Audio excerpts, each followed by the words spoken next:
By far the best investment you can make is in yourself. If you invest in yourself, nobody can take it away from you.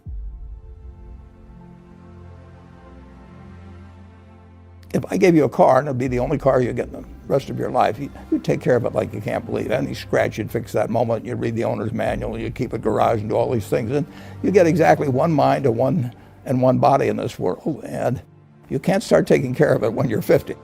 Just remember that you just got one mind and body to get through life with. And the most important thing is really who you associate with. You want to associate with people that are better than you are. I mean, basically, you'll go in the direction of the people that you associate with.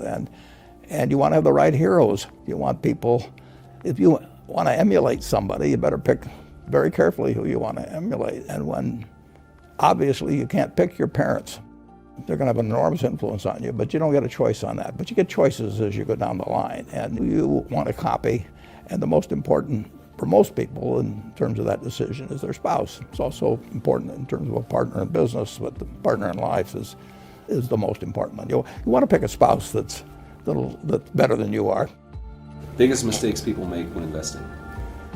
They just don't realize that all you have to do is just buy a cross-section of America and then never listen to people like me or read the papers or do anything subsequently. They think that because you can trade, you should trade.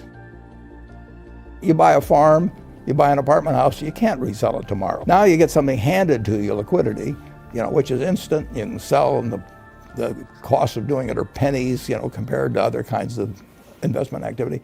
So because they can so easily move around, they do move around, and moving around is not smarter than investing. You have a pretty cool morning routine regarding what you have for breakfast and how prosperous you feel.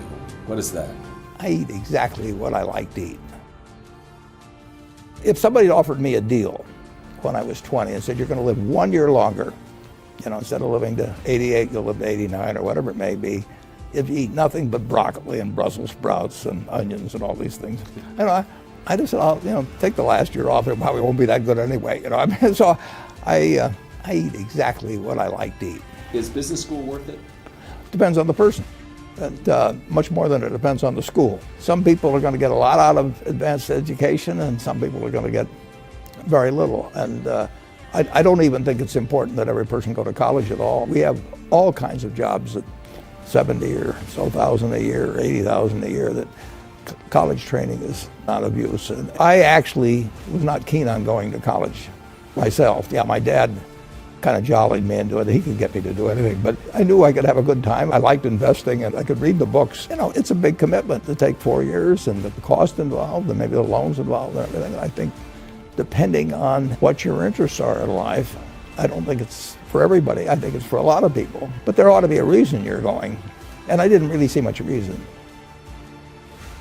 If you get to be 65 or 70 and later, and the people that you want to have love you actually do love you, you're a success. I've never seen anybody that reaches that age. I mean, I'm not talking about somebody that's in extreme poverty or pain or something, but I've never seen anybody that, if they have a lot of people that love them, that is other than happy. And I've seen some very, very wealthy people that they give testimonial dinners to and name schools after and everything. Nobody loves them. The best investment you can make is in yourself. If you invest in yourself, nobody can take it away from you.